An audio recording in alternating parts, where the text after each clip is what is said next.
Welcome to the TalentGrow Show, where you can get actionable, results-oriented insight and advice on how to take your leadership, communication, and people skills to the next level and become the kind of leader people want to follow. And now, your host and leadership development strategist, Halelly Azulay. Hey, welcome back.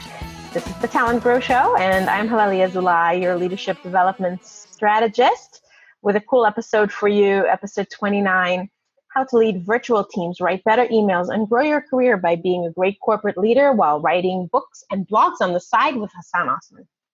Is that too long of a title? Well, it was hard to fit everything in because Hassan is a unique individual. One of my the most popular episode ever so far on the TalentGrow Show was an episode with one of these kinds of rock star leaders, Larry Joya, back in episode 4. And this is a guy who Larry actually introduced me to, who does a very similar thing. He rocks his day job. He is a leader in a global corporation. He's successful. He has been promoted numerous times. He leads global virtual teams at Cisco. And on the side, Hassan writes books, does webinars, talks on podcasts, writes a blog, all of this while also having a life, having a family. So he's a great guy to learn from. And I think that he's a great role model for everyone. We talk about leadership, his career in these parallel tracks, why he's doing that, why you should maybe think about doing the same thing, and also about the 2 Amazon bestseller books that he's written. They're very short and useful books. One is about leading virtual teams, and one is about writing better emails. So he shares some of the hot tips from those books in a very, very actionable way. And then, of course, we don't wrap up without Hassan sharing one final tip that you could use to ratchet up your leadership and career success in a very simple but profound daily practice. So I hope that you'll check out this episode so you can learn more about lots and lots of things that you can use in your current job, but also be thinking about your career path and how to move it to an even cooler place. So here we go, episode 29 with Hassan Osman. Welcome back. I'm here with Hassan Osman. And Hassan, welcome to the TalentGrow Show. Hey, Halelly, thank you so much for having me. It's my pleasure, and thank you for visiting with us and sharing your journey and your knowledge. And speaking of journeys, I always ask my guests to briefly describe their professional journey before we even get started. So that's always a little bit of a challenge to do it briefly, but I know that you can do it. So tell us, where did you come from Sure. and how did you get to here?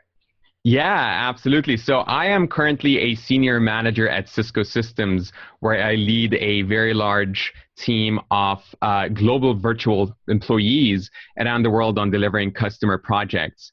And just as a customer sort of caveat there, one thing I want to mention is that my attorneys require that I say all my opinions are mine and not those of Cisco. So we'll try to get one of those like fast-talking radio commercial attorneys to come on and say that for you. How's that? There you go. There you go. Yeah. So and so that's sort of my full-time job in leading very large and complex projects and teams spread across the world. And then in my sort of spare time or downtime, I'm actually a blogger. I blog about the same space that I write about in terms of virtual teams, project management, and productivity. I also publish a couple of books in this space, and I do teach a few courses online as well. So hopefully that was a little bit brief for you, but that's me in a nutshell. Yeah, that's very cool. And I do want to kind of think about and help people see how you got here. So this is where you are today.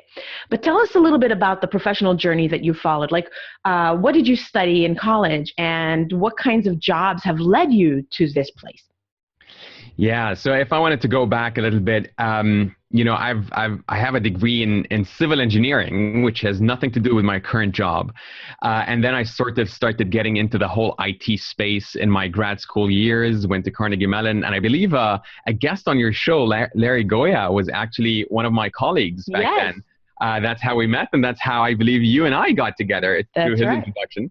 As Larry says, ABCD, always be connecting the dots. There you go. Great shout out for my friend there.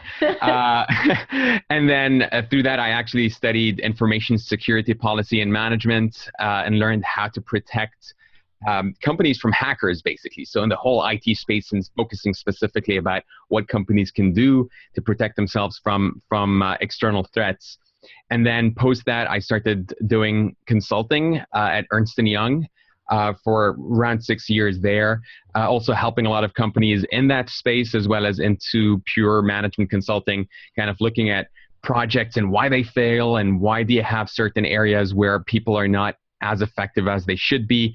Part of it had to do with virtual teams and the team dynamics, and others had to do with project management. And then I did another master's degree at Harvard, focused on pure management or general management as part of their division of continuing education, and then moved into Cisco. I was actually part of Cisco when I did that part-time.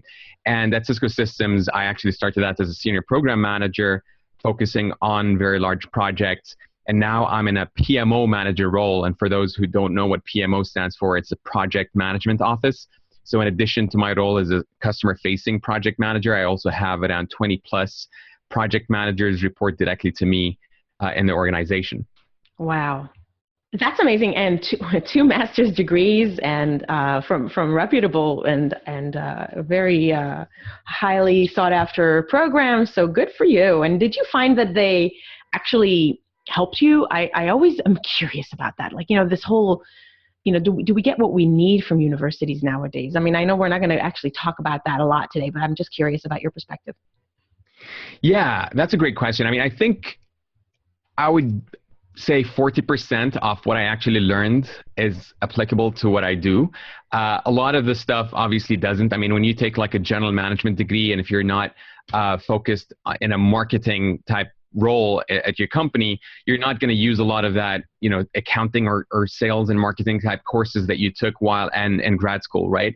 So there are certain aspects of it that are highly applicable. But one quick note before we get into the meat of the podcast is, I believe in something called tacit knowledge, and that is knowledge that you pick up from things that are unrelated to the actual content that you learn, right? It's just the dynamics of working with people, the interactions you have when you're working on cases, for example, case studies, and so on and so forth. And those things are skills that you actually pick up and can apply anywhere in the future.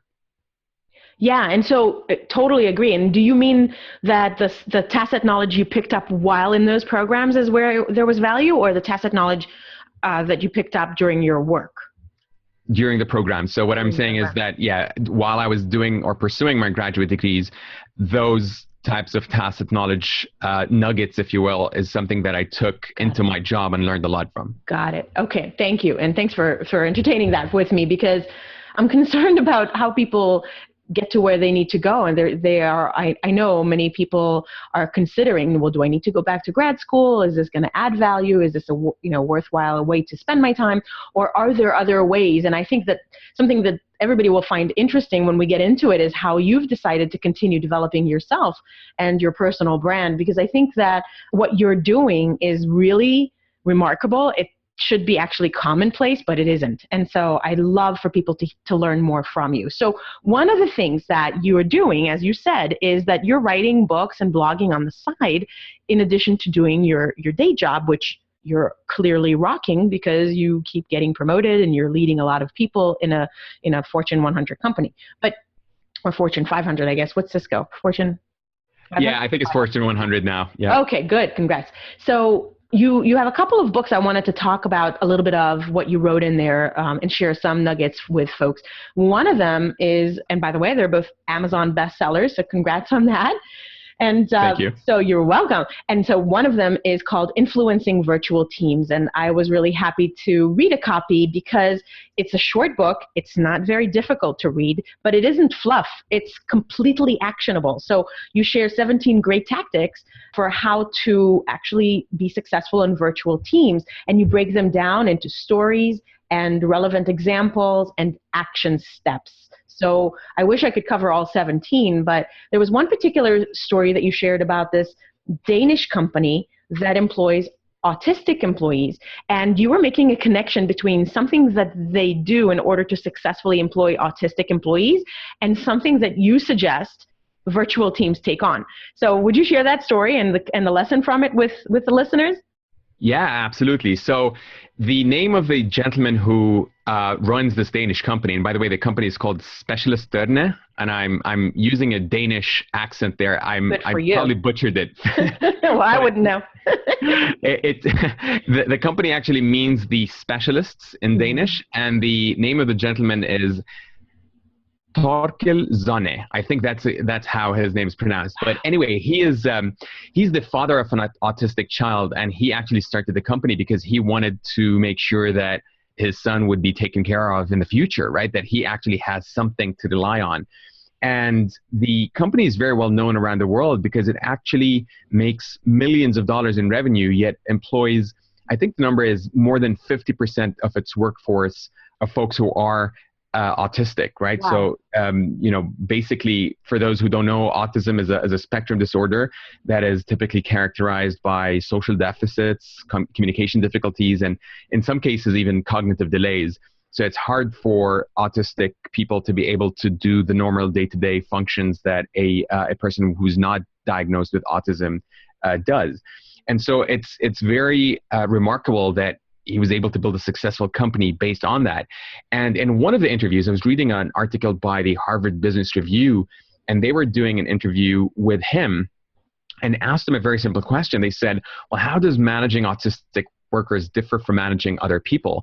And his answer was, our consultants with autism have trouble understanding social cues such as gestures, facial expressions, and tone of voice. And you have to be very precise and direct with them and be very specific about your expectations and avoid things like sarcasm or nonverbal communication. And that answer really stood out to me because when I kind of give lectures about how to manage virtual teams, those are, I couldn't have put it any better. I mean, those words are exactly how you would want to make sure you deal with a virtual team member effectively, because you don't have that body language and you can't pick up sometimes on sarcasm if you're dealing with global virtual teams. And so I just, in the book, I actually just replaced his answer with virtual teams. And I'd say if the single best way to deal with virtual teams or communicate with them is by looking at the fact that virtual teams have trouble understanding social cues such as gestures, facial expressions, and tone of voice. And you have to be very precise and direct with them, be very specific about your expectations, and avoid sarcasm and nonverbal communication, right? So it really just kind of sums up in a very solid way that virtual teams need to be dealt with in a specific way there. Yeah. And people are increasingly challenged with dealing with virtual teams. I know a lot of my clients are just asking for more and more of my workshops and presentations about working on virtual teams and leading virtual teams. So I was really glad that we had this interest in common. And I thought that your book really adds tons of value because it really breaks it down and it comes from your experience of leading a virtual global team. So one of the other kind of ways that we are challenged on virtual teams is figuring out how to get through to people, how to motivate people, and finding out when people are struggling. Because, it's that whole out of sight, out of mind. I was just doing one of these workshops yesterday, and somebody was saying that that's one of their challenges, feeling out of sight, out of mind. And for a leader of a virtual team, that is a challenge because you don't know if people are struggling. You don't know if people are unhappy. It's much harder to be on top of things. And, leading people is hard enough as it is. But when you sort of have blinders on, it makes it even harder. So what's your tip for that, for overcoming that barrier? It's sort of a multifaceted kind of answer. And if I were to just pick one angle of it that I also kind of touch upon in the book, and that is how to know what someone is really thinking, right? And when you have people kind of working in a silo, you really want to actually get to the true understanding of their motivation, what do they feel specifically about a task or a project. And there's really a very quick, simple process. It's really just 2 steps to really know what someone's really thinking. And step 1 is to isolate them, and step 2 is to ask them one of 4 questions. So, starting with step 1, which is to isolate them. And really, if you think about it, the best way to make someone comfortable about speaking freely is to isolate them from the rest of the team. So what I see a lot of managers do is in an open forum with 10 people on the call, they kind of ask someone questions like, well, what do you really think about this? Right? And what happens is that person's answer is usually skewed by the dynamics of that team, right? They're a little bit more reserved. They want to sugarcoat things. They might not truly say what they actually feel. Right. So one very simple tip is just to isolate them on a one-on-one call, right? In a virtual setting, obviously, set up a one-on-one meeting or just pick up the phone and call them so that you kind of reduce that additional parameter from affecting their own answer, right? Yeah. And then the second step is to ask them one of 4 questions. And here are those questions at a very high level. And you can choose one of them depending on the situation. So you ask one of these 4 questions, not all 4 questions. Correct. Okay. Ask them one of 4. Yep, I should have clarified. So No. the first question is, what would it take for you to love this task or project? I mean, depending on what you're asking about, right? The second is, how do you think I can make this better? The third is, what would it take for you to be really excited about this? And then the fourth is, what would you do differently? And those are very powerful questions, and there's a lot of psychological underlying reasons why they work. But here are a couple of reasons why each one of them actually has a tremendous value of getting really what you want out of your team members. The first thing is that they actually assume that the person accepts the task and therefore makes them more comfortable about criticizing it, right? So when you say, what would it take for you to love this task? You're not assuming that they hate it, which sometimes people could react negatively to. You're just saying, well, I believe you're okay with it, but what would it take to take it to the next level, right? So that actually helps put them at ease. Yeah. And the second reason is that it reveals an acknowledgement that nothing is perfect, right? And so when you say, well, what would you do differently? Or how can I make this, how do you think I can make this better? You're just saying that, all right, it's easy for you to criticize or say your real thoughts because I know this isn't perfect and there's always something better that we can do. Yeah. So when you just isolate them and ask them either one of those 4 questions, you're going to get a very close to the truth answer as you can just because of the psychology of it. Yeah, so in a way, you're showing vulnerability and kind of an acknowledgement of your imperfection, which reduces the threat of criticizing and encourages them to be more open. Absolutely, and that's exactly the reason why it works. Yeah, oh, good. I like that. And I think that that's super actionable.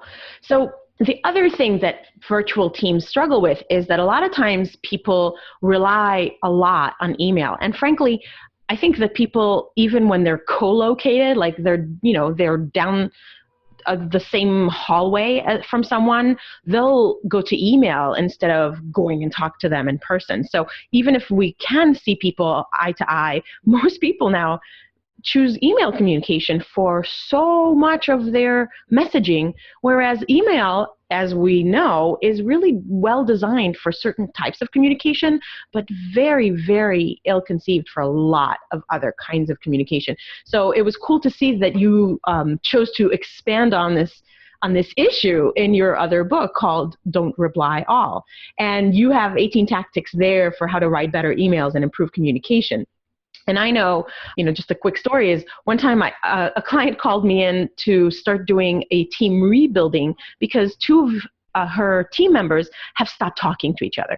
And when I dug in to see a little bit more, like, they're not talking to each other, right? They have to work together. They have to produce results for clients, but they won't speak. And it all started from an email.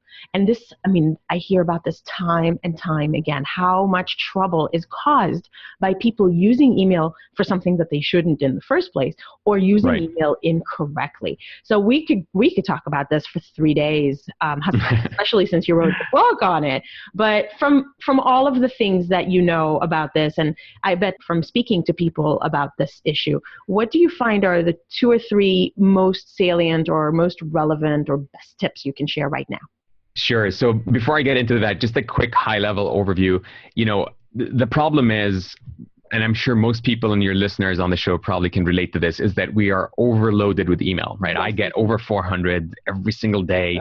And, the quantity is one issue, but the reason why I wrote the book is because of the quality, right? So it's not so much that I get a lot of email, it's because I get a lot of really bad email. And I'm sure based on your clients and customers that kind of work with you, you've seen that a lot as well, with that example being one of them. It's the bad quality that I kind of focus on addressing in the book. And so, the high level kind of 2 or 3 tips that I would say, based on hundreds and hundreds and hundreds of emails I've seen and why communication breaks down, is to be as concise and as prescriptive as you can. So one of those tips, and that's really the leading kind of tip in the book, is if you are going to be writing an email that has any sort of tasks associated with it, meaning you're sending an email because you want someone to do something, then you have to include what's called the 3 W's. And the 3 W's stand for the who, the what, and the when. And if you have a task in an email, then every single task should actually have all those 3 with no excuses. Let me get quickly into each one of those, what each one of those means. Okay. The who is actually the name of a specific person and not a group, right? So, for example, instead of saying all or team, here's what I need you to do, you need to be very prescriptive about who needs to do what, right? Whether it's Halelly or Larry or whoever, you kind of need to spell those out in the email. The second is the what. And what I mean by that is a very explicit description that has no assumptions about what you need to have done. The third W is the when, and that is the exact date and time that you need something done by. So a very clear deadline on when you want something accomplished. And let me give you an example of a task that has all 3. So one example would be, Sam, please send me the updated status report by Monday, November 23rd at 3 p.m. U.S. Eastern Time. So in this case, you have a clear who, it's Sam, clear what, send me the updated status report, and then a very clear when, Monday, November 23rd, 3 p.m. U.S. Eastern Time. What happens usually, as a bad example of that, is sending it to like 5 people and say, hey, can you send me whatever? And then say in the next few days, right? So the when there is very ambiguous, and what does a few days mean? And so you're going to get a lack of response or no response, or sorry, a very miscommunicated response after that. So that's, I kind of lead in my book with that sort of tip. Another quick one that just helps out a lot is if you need to write long emails, then break them into 2 parts. Right. So what happens is no one has time to read emails anymore. They just scan them. And if you are going to be, and in some cases, you have to kind of write a long email to explain what happened with a client or kind of give some background information, and that's okay. But just be cognizant of the amount of time it takes for someone to digest it and read it. And there's this snazzy acronym response now, which I'm sure you've heard, is TLDR, which stands for too long, didn't read. And people just respond back to emails where it was just way too long and they just don't want to, get into it. Oh, my God. Yeah. So to address that, just kind of break down your email into 2 parts. Part 1 should be a quick summary that, is 5 sentences or less, that kind of gives the gist of what the email is about. If you had any actions, just list them in bullet points there and say exactly what you want. And then part 2 is the details that kind of elaborates on the summary, right? So part 1 would be just like a quick executive level overview, like a summary or an abstract of a paper, and then the details has all these supporting information. And that just helps a lot of people kind of get to your emails and respond back to you. Good. And then I would say bottom line, I would add in, don't try to use email to communicate about anything that is not really clear-cut assignments or request for information or something that's related to an action item, like my client who was trying to communicate about her feelings about the relationship. Whenever it's one of those things, no, pick up the phone, or better just go, talk to them in person, or put a video on so that you can see all of the other nonverbal cues, which I'm sure we could talk about for hours and hours if we had more time, which we don't. So I can sense the clock ticking down on us. And before we get to your specific action, which we always wrap up with, a couple quick things I wanted to cover with you. One is, I said this at the beginning of our conversation, and I really want to make sure we get to it very briefly, because the way you're approaching your career, I think, is something that lots of other people can learn from. So I'd love to hear a little bit about how is it that you've decided to do this, to sort of run, you're developing your own brand and your own voice and your own audience and a body of knowledge, and you're doing it on the side of, really applying yourself in your job and having a high level job with a lot of responsibility and clearly being successful. So it's not like you're just sort of doing a seat warmer job just to get the money in while you really care about this other stuff. You're doing both. You're like in both lanes, swimming hard. So I'd love to hear a little bit about how did you decide to do this? And then what is like maybe one lesson you can share about what you've learned about this approach that other people can learn from and maybe apply in their career? Yeah, absolutely. So to answer your first question about why, I usually give two reasons. The first is the phrase by Michelangelo, which is ancora imparo. And that means, yet I still learn, in Italian. And that's sort of his philosophy throughout his life. And he actually said that quote in like his late 80s or something, that even with all that he's accomplished, he always wants to learn or is learning as he goes along. So, that's just the love of learning and adding to your skill set is something I actually find a lot of pleasure in. And then the second reason, and I'd like to mention a book by Reid Hoffman and Ben Casnota called The Startup of You. Yes, I love that book. Highly, highly recommended for those of you who have not picked up a copy. And the basic premise of the book is that you should treat your own brand as a startup that is independent of the company you work for. And the reason, why is, they give a lot of reasons, but, the basic sort of reason is fear. And that is that no one is safe today with their corporate job. Mm-hmm. I mean, there could be, even if you're a top A+ type performer, there is always going to be the risk that your department or your business is just not making enough money and that the entire team is going to go away. And so, long gone are the days where you can just stick around for 30, 40 years at a company and you have a guaranteed spot with a pension plan, right? So just the fact that you might lose your job at any point in time is another big driver for me, where I always need to kind of add to my own skill set. I love to just learn how things work from an entrepreneurial perspective, whether it's writing books or courses or a blog, just to kind of share information with everyone else.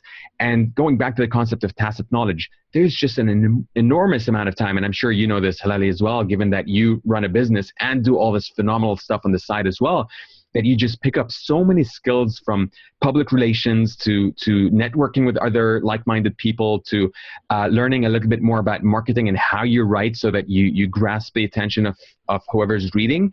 And so by building that additional skill set, you can learn so much more, where if you, God forbid, have to lose your job or to move on to something which is more exciting for you, you're way more prepared than someone who's starting from scratch.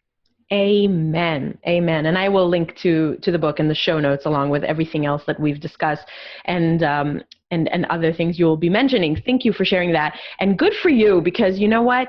I think that, like I said, not a lot of people are actually implementing it because it's hard work, right? I mean, it's time and effort and energy, but I love that you see what's in it for you and you're picking up the benefits. So it's not just like, you're not just investing, but you're also reaping the benefits from it. And along the way, you're adding value to everyone who enjoys the fruits of your labor. So thank you for doing that. And thank you for being a role model. Hassan, what's new and exciting for you on the horizon before we get to that actionable tip? Yeah, sure. So one thing I'm actually working on is, based on your great questions, that's sort of one question I always get is, how do you find the time to actually write books while you're working a full-time job? Yeah. And in fact, I'm actually going to be putting a webinar, a free webinar about this. I don't have a specific date yet, but based on the questions I've got, rather than reply back to every single person through email, I'm actually going to be putting a webinar that shows full-time employees how to write a book that helps their brand, as well as how you can find some time-saving techniques to help you accomplish that. Oh, awesome. I love it. So when that's ready, we can just add it to the show notes and guide people to there, depending on when that comes out and when this episode is published. That's cool. Good for you.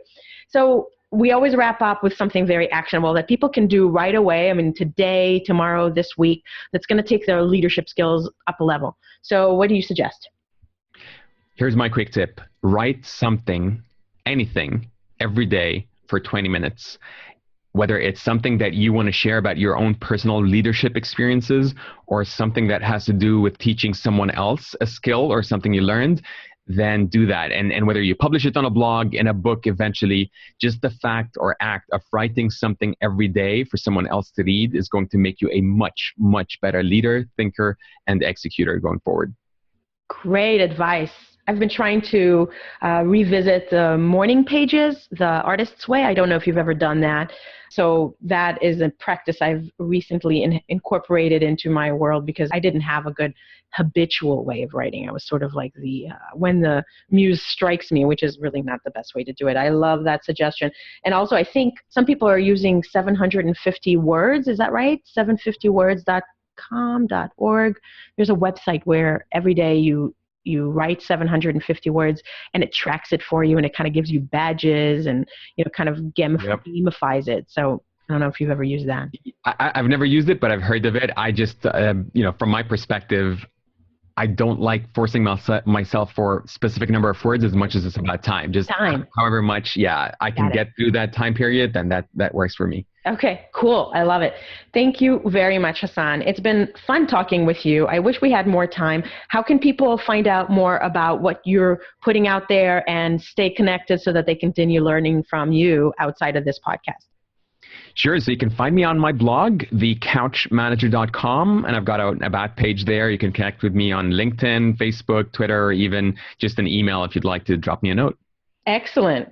Well, I appreciate your sharing a little bit about your background and knowledge and approach with our listeners here, and I'm sure that they will as well. And I hope that you make it a great day, Hassan. Thank you. Thank you so much. This was a pleasure.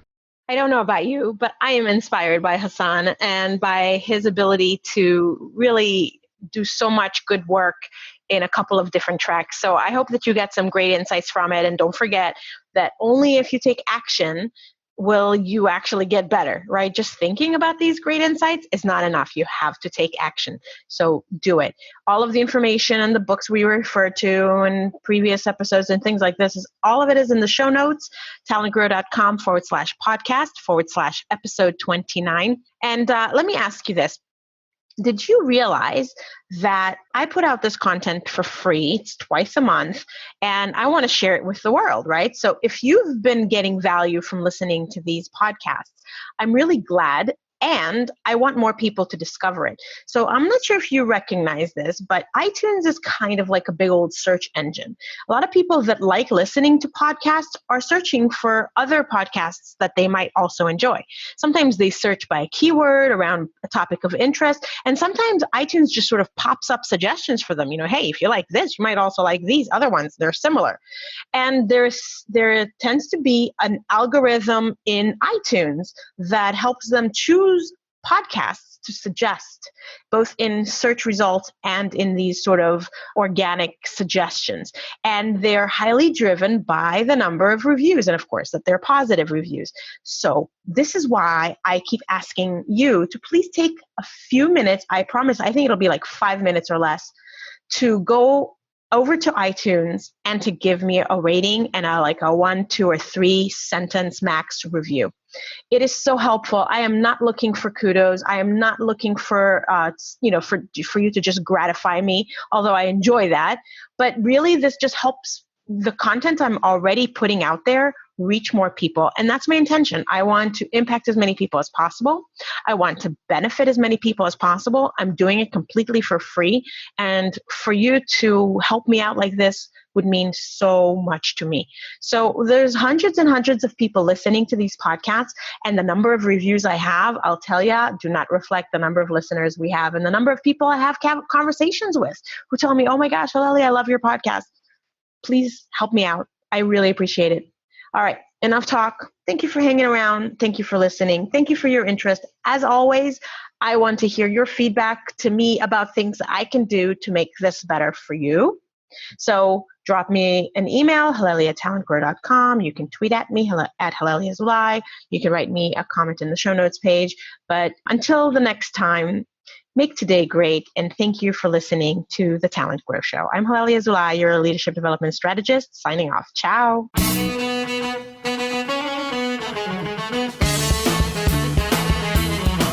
Thanks for listening to the Talent Grow Show, where we help you develop your talent to become the kind of leader that people want to follow.